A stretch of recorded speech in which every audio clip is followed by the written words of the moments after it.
Everybody, welcome back. It's Business, and I'm doing another double feature today. This is the Mogami, and the second half will be the Iowa. That'll be on hotspot, and here I'm on fault line with the Mogami, fully upgraded, of course. This is Jason's first time, I think. I think this was his first match running the Mogami, so he's stock, unfortunately, and so he has a rather limited range, of course.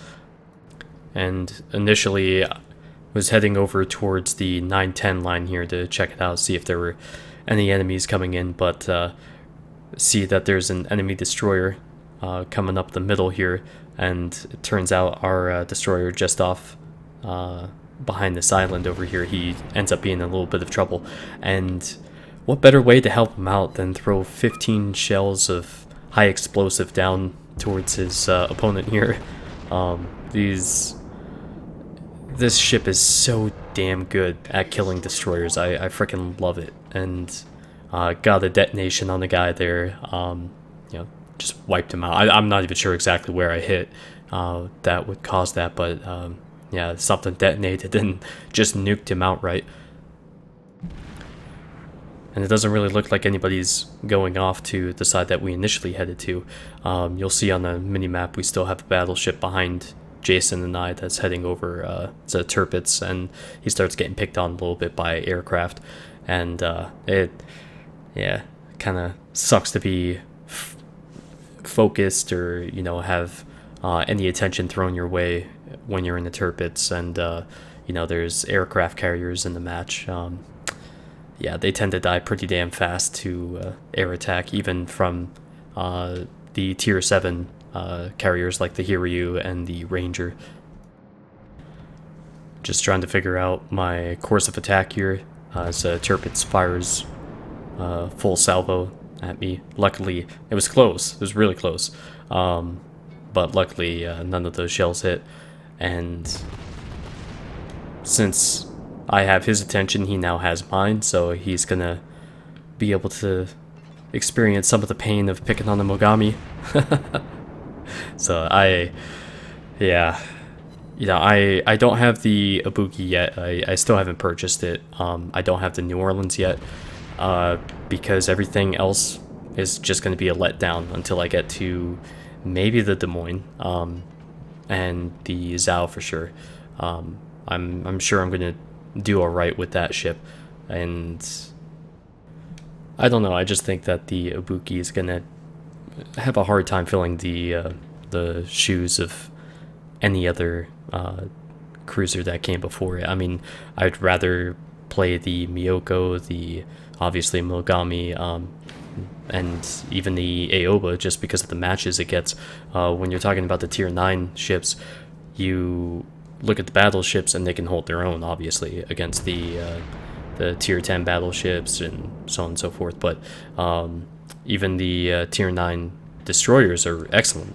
But when you talk about the cruisers, they come up short, and there's a significant drop-off in the effectiveness, coming from the Mogami to the Ibuki. And I'm surprised as hell I was able to clear that island like that, like pretty much gave it a buzz cut. And I can't see these guys, yet I'm able to go ahead and target them. So, yay.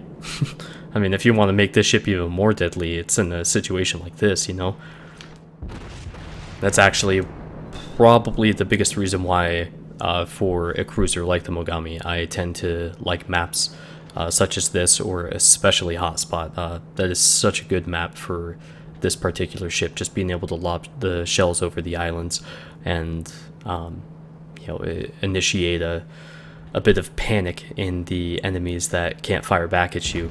As they're dealing with an island being in the way, or, say there's a destroyer close by, battleship, whatever the case may be. So it turns out the Tirpitz, he's just going to keep moseying on around over there, so I'm like, well, screw it, I'm going to try to get into this fight a little bit more and leave him be. But there's a Pensacola over here. I guess he beached himself or something, but not that I haven't been very, very guilty of doing that a few times myself. Actually, I think just last night I did it twice in one match, and that's slightly embarrassing.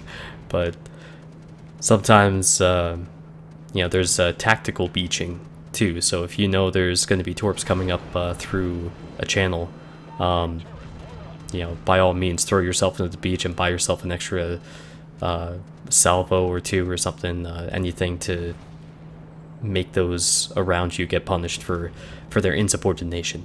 No, just for keeping the damage going up. I mean, that's the important part, making sure that you have the ability to keep damaging the opponents. I did lose a rear turret there. It's one of the very, very few times I've lost turrets in this. They said that, a couple patches ago they reduced the health on these turrets. I don't think so. I mean, they may get disabled, but in terms of getting outright destroyed, no. Not my experience at all. And I don't know, maybe, I mean, obviously it's RNG, it's strictly luck. But at the same time, you can aim for turrets, but most of the time that's in relation to, say, a stationary battleship like an Iowa, a Yamato, or an Izumo, something like that. I specifically target their turrets to try to reduce their effectiveness, their combat effectiveness. Now I've switched over to AP because I've got a good shot at this Pensacola side, and have the shells come in. Got a couple citadels, not bad. Was hoping for a little bit more, and then of course he beaches himself again, so I didn't manage to kill him outright on that salvo. But got another one as he's backing up. I place it a little further behind so it lands right in the middle of the ship, and get a couple more citadels. And he's gone. Just like that. And that's why you don't beat yourself in front of a bunch of Mogamis. Especially with your side facing, as a Pensacola of all things, to other cruisers or any ship. I mean, I'm pretty sure there's only a few ships that can't citadel that, but I'm talking like tier 2 destroyer or something. I'm pretty sure even like tier 3 ships could penetrate the Pensacola's armor and get some citadel damage. Now, luckily for us, the enemy carrier is completely defenseless over here. The only thing he's got working for him is that I can't see him right now. And you can see on the mini-map, got a few dive bomber squadrons heading down towards that direction. So I can assume that he's going to be spotted for at least enough of a period of time to further engage him. And this is interesting because I don't like that's clearly where the guy started off, and he's only just now moving. I mean, there's no surprise that we were where we were. I mean, he had the information at his fingertips the whole time.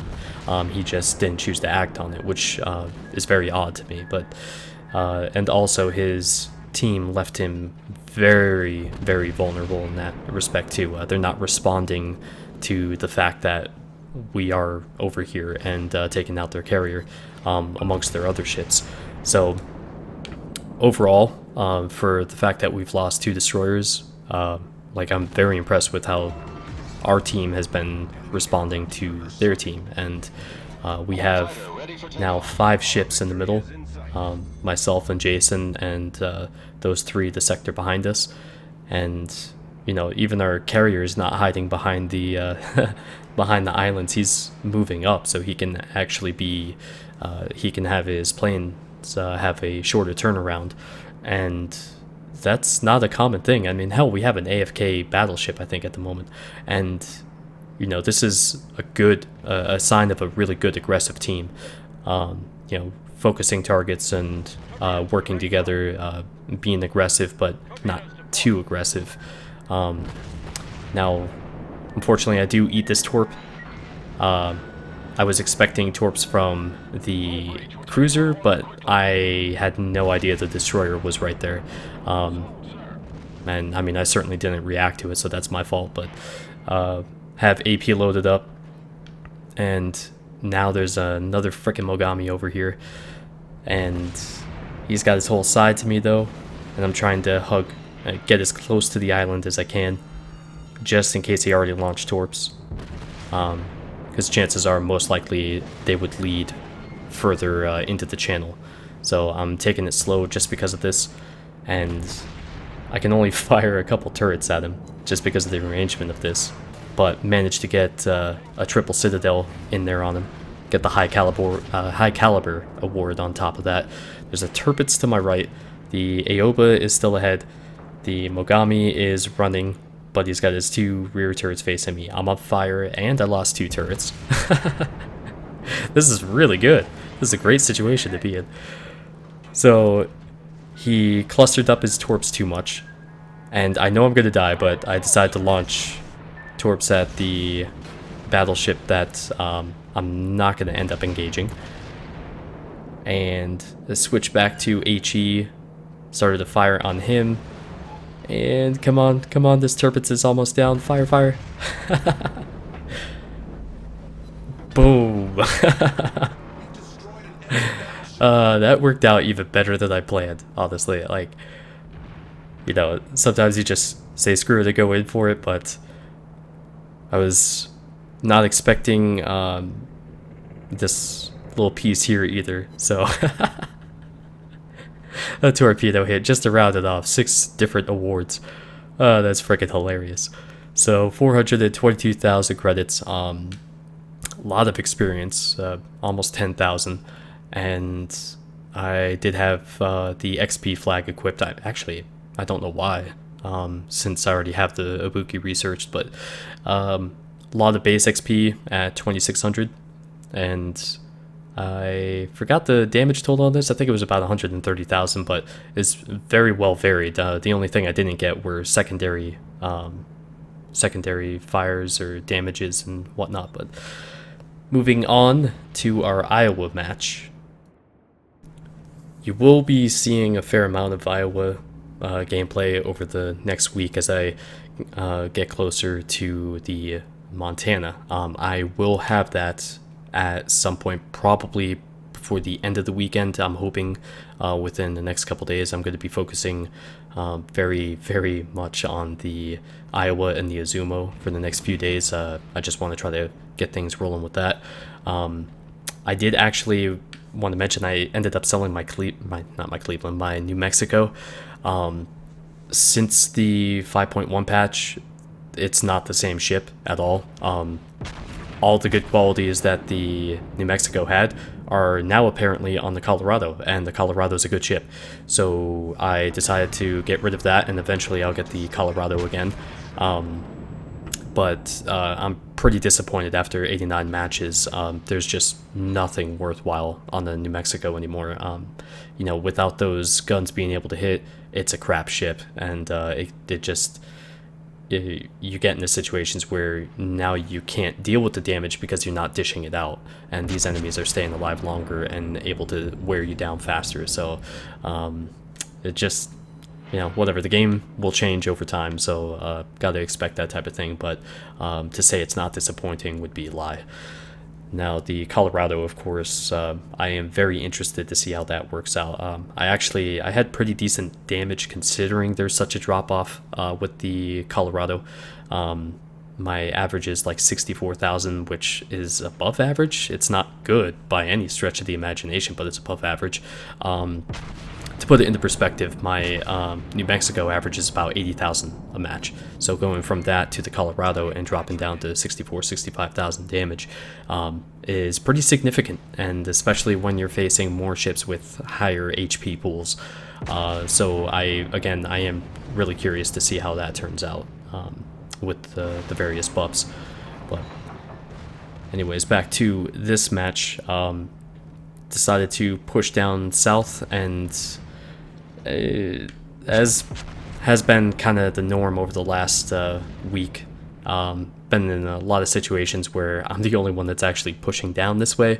The other ships that are behind me, they tend to either turn around when they should push, and they don't seize the advantage, or, you know, they they get killed by ships that come up behind them because they're going too slow. They're being way too cautious and not they're not having the speed to keep up with me. And I mean, granted, I've been in a few situations where I did rush off too far ahead, and I should have stayed back a little bit more. But that's not my playstyle, and I like being right up in people's faces with battleships. I think it's fun as hell. And look at this. 8 hits out of 9 shells. Why can't that happen more often? So I really wish it would, but oh well. Did some good damage there on the North Carolina, and seeing that we have this south secured, I'm going to start turning around and try to force this group here, who seem to be going just off to the side here for whatever reason. They're putting themselves in a position where we'll be able to squeeze them against the map's edges and force them into making mistakes. And so right now they are tenuously holding on to a lead. They do have the extra cap at the moment, but it feels like we have more control, and that's a kind of an odd thing to feel actually in a game like this. You know, they seem like they're running. They seem like they're kind of deferring to us as to who's going to lead the engagement. And you know, we're pushing on C, and you know, we have a good group of ships here that are ready to start pushing up and really getting into the battle and start knocking some more of these ships out. And so far, you know, we've lost 2, they've lost 2 battleships, and now they just lost a destroyer, and they lost a pair of cruisers to our 1 cruiser. So now we're back in the lead, and now we have C capped as well. And now there's a North Carolina and a Miyoko just to the north, and I'm not swinging out any further because I want to use that island to protect my side. I'm just going to keep kind of facing in this position here, and I hope they don't start switching to HE and lighting me up, because as much as I hate the bow on stuff, like I mean, I don't know what are you gonna do, really? You gotta protect your damn ship after all, but you have to expect HE in these situations if you're facing an opponent. And that little bump there caused the Miyoko to come to a stop, and that kind of sucks for him. So it gets poor guy, honestly, it gets so much worse for that Miyoko. And this is a strange thing here. We have an Izumo, North Carolina, and the Tirpitz along with the Miyoko over here. There's another North Carolina that's further off to the north, and they're not doing anything as far as like pushing in to engage. Whatever advantage they could have had, it's slowly dwindling. It's slowly fading away, because you know, you have 1 ship that's pushing up, and that's a Tirpitz, which is of no surprise, of course, and he's on low health anyways. But you know, I have a couple cruisers behind me, and Kami and his Iowa as well. But poor guy. The expected torpedoes, of course. And now we get into the really fun part of the match. They're all running away.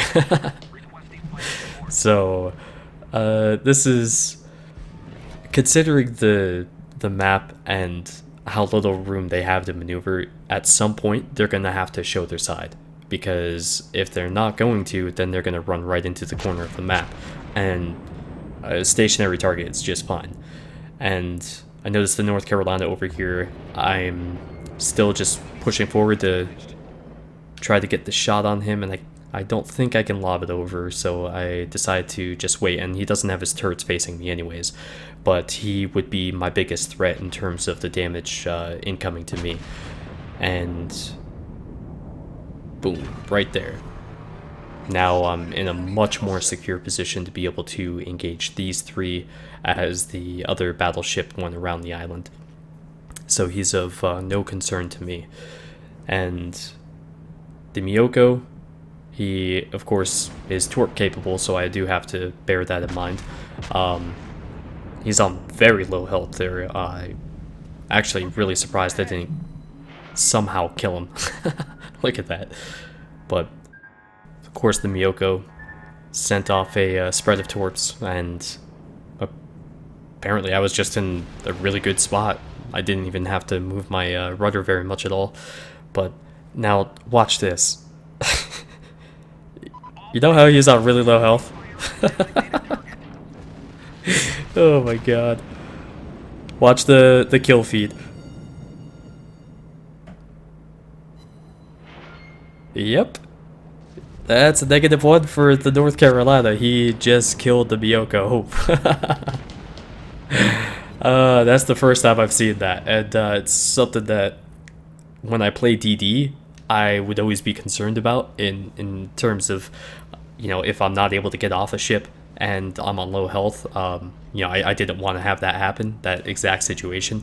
But that is so shitty for both the North Carolina and the Miyoko player. That's really not very fun. But managed Confederate and doing pretty well as far as damage is concerned, about 150,000+.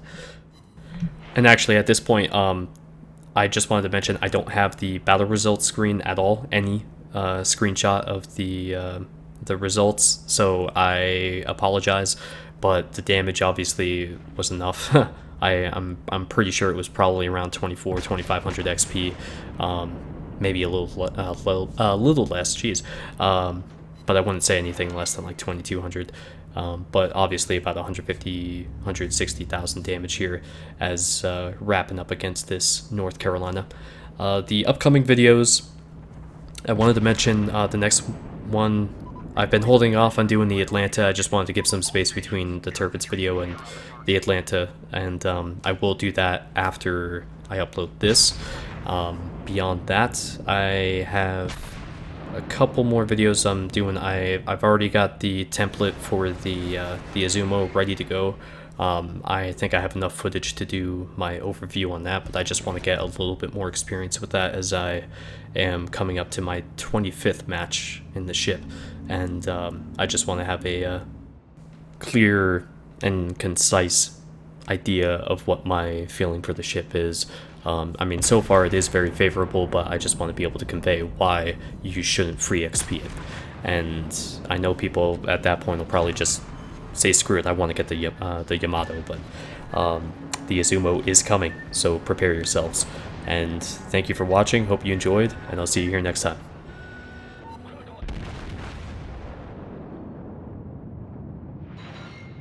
Confirmed penetration.